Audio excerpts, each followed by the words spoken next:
uniform ping pong.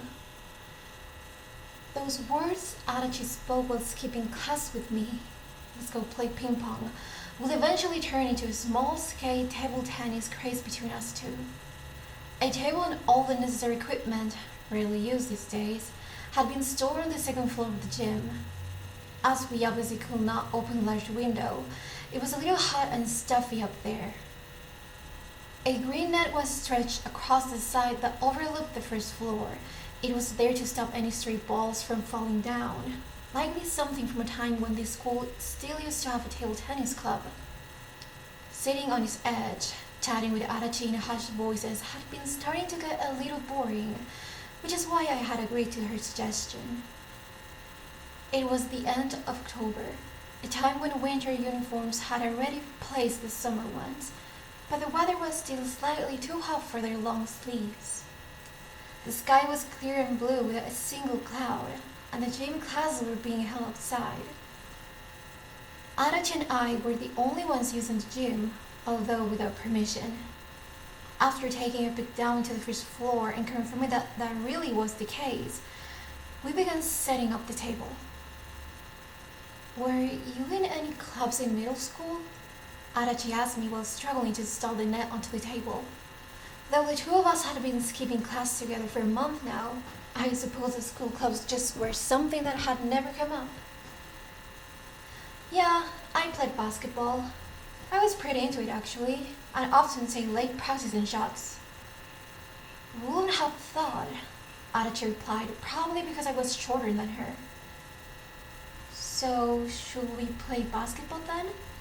It's no fun playing against an amateur." Yeah, she smirked back. Bouncing balls around on the court below was a quick way to draw the teacher's attention. Not that Adachi had meant it seriously, of course.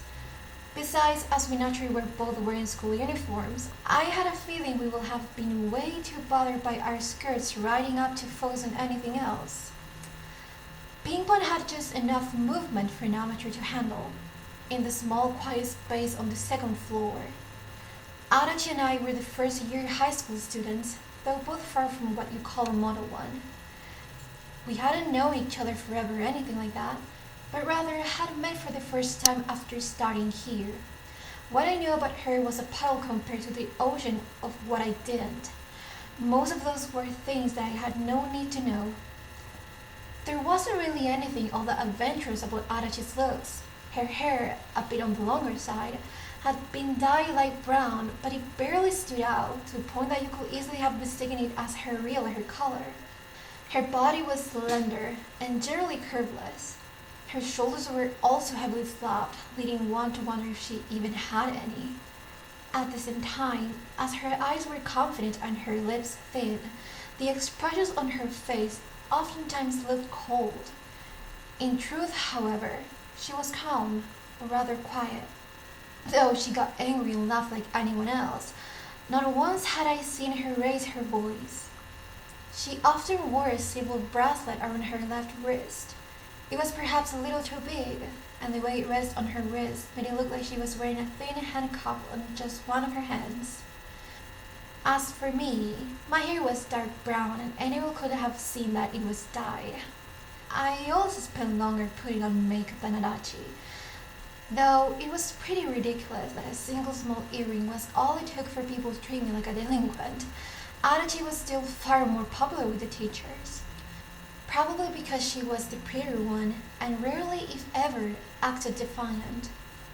Don't let yourself be deceived, however. That girl was at least 3 times the troublemaker it was. If you wanted proof, all you had to do was look at the number of days she had actually attended school.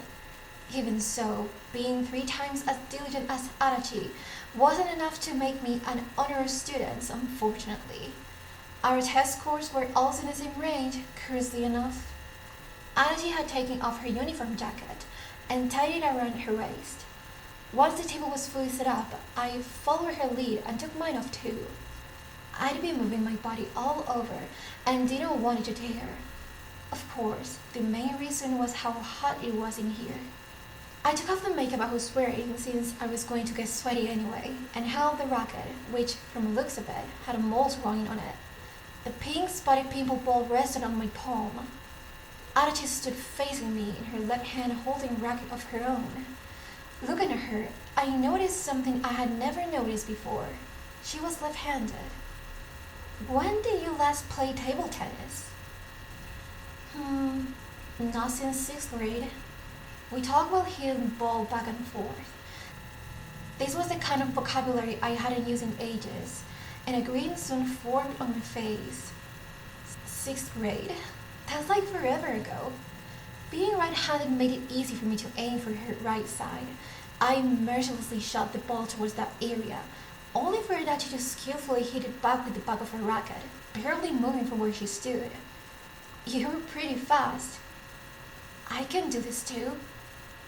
In the blink of an eye, she switched the racket over to her right hand and swiftly shoved the ball back, hitting it with much more strength than I had.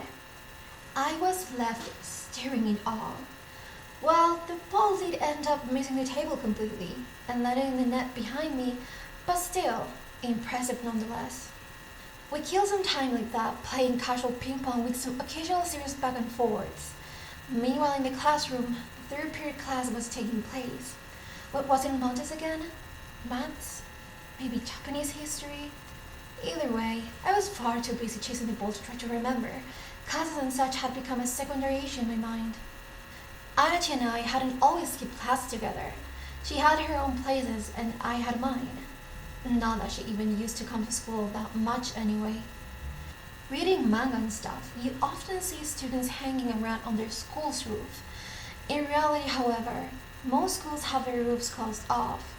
Besides, you'll probably get sunburned if you took a nap or something up there. That's why I chose the second floor of the gym, because it was safe from both the people and the sun. Coincidentally, Adachi too had taken notice of it. The second term had barely started back then, and it was still quite hot. Perhaps that's why she had been sitting around lazily with her shoes and even her socks off. I still remember the way she sprang up in panic as I walked in, probably thinking that I was a teacher making the rounds or something, as well as her cute little toes which she had been wiggling around. Ever since then, we had often found ourselves doing the same thing by complete fluke. That also went for skipping class.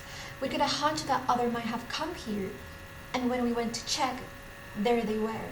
As for after-school stuff, well, Adachi rarely ended up staying the whole day, and as such, I usually went with my other two friends. Those two were the complete opposite of delinquents, though, and had probably never failed to copy a single layer of blackboard, much less skip a class. Two diligent students and two not so diligent. Well balanced, or maybe just halfway done. The ping pong ball traveled between us, slowly enough to cause my mind to wander off to such thoughts. I got to take some time off the things that usually bother me, and it felt great. Too hot, I can't keep going. Undoing the top button of her shirt, Adachi declared that she had had enough.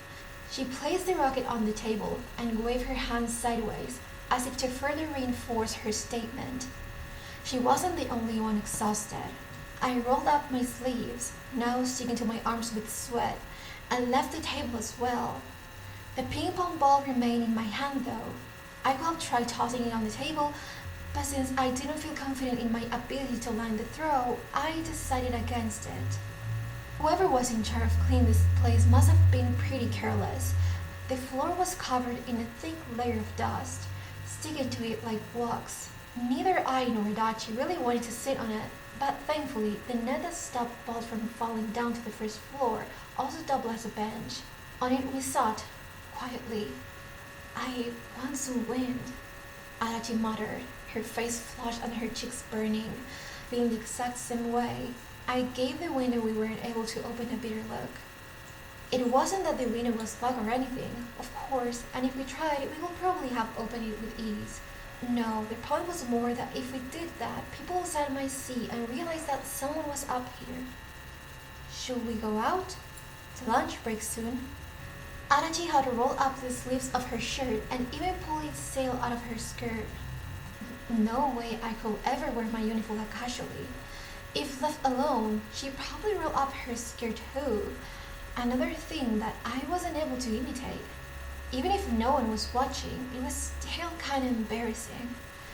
Just as I thought that, however, Adachi actually began doing it.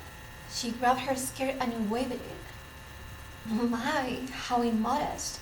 Our school's, um, what's the word? Um, dignity? Yeah, that's it. Just being degraded. Anyway, lunch, huh? What to do? Adachi glanced at me as she said this. I decided to let the abrupt change of topic slide. Considering that all it took for me to go back to my regular uniform was to put on my jacket, I was inevitably chosen as the one to go do the shopping.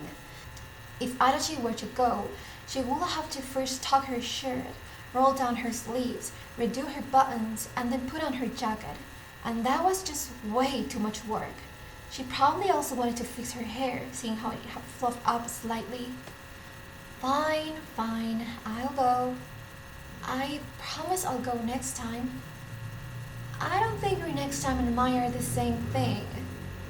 This must have been her fifth next time already, and yet Adachi simply laughed. A Danish and water is fine. That'll be all. Got it. If they're sold out, I'll just grab something. Adachi always drank mineral water. It kind of made me jealous, thinking that that might be why her skin was so clear and without any spots. Maybe instead of blood, she had water running in her veins. You're going to class after lunch? I might. What about you? Going home? Well, not to class anyway. After a second thought, she uncrossed her arms and placed her hands on the floor. The air of nonchalance was already back on her face. Never had I tried seriously asking Adachi why she didn't go to class. The reverse was also true. We had simply happened to both come here at the same time and, feeling a little bothered nevertheless, tried playing table tennis to see if that would help. I flicked away the ping pong ball that I had kept in my hand. It made soft clacks as it bounced on the floor before hitting a wall and stopping. Those sounds resembled the sound of knocking on the door of another's heart. Adachi took off her shoes and, dangling them off her fingertips, spoke. She was completely focused on the activity, and the look on her face was really stern. Her lower lip was curled and pushed forward, like she was really giving it her all. Ping pong is pretty fun, huh? True that. Individual sports might be a better fit for me after all. While I did enjoy basketball too, I had realized in my third year in middle school that I just wasn't suited for it.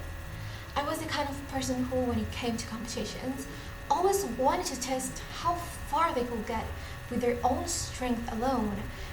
And I knew well that that would just end up ruining the dynamic in team sports.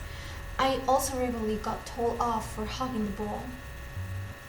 But if they said we were having ping pong in gym class, I still probably couldn't go. Same here. I'll be hiding somewhere else if that happens. Adachi agreed while stretching her hand up. She waved it in the air before cracking her elbow and letting out a yawn. I heard that's just how her body was. Apparently, it always made that kind of sound when she stretched her elbow. Strange. We sure agree on the weirdest things, Shimamura. Adachi had said my name, and though she probably wasn't aware, just hearing it annoyed me. I really hated my last name, Shimamura. The first thing that came to anyone's mind when they thought about Shimamura was the fashion store by the same name, and I couldn't help but to feel that whenever people referred to me, that's what they were imagining. Being a Shimasaki or something would be much better. As we sat there relaxed, our legs stretched out, the chime indicating the end of class played. It echoed through the gym, which should have been empty, and soon enough my stomach joined in on its melody with a growl.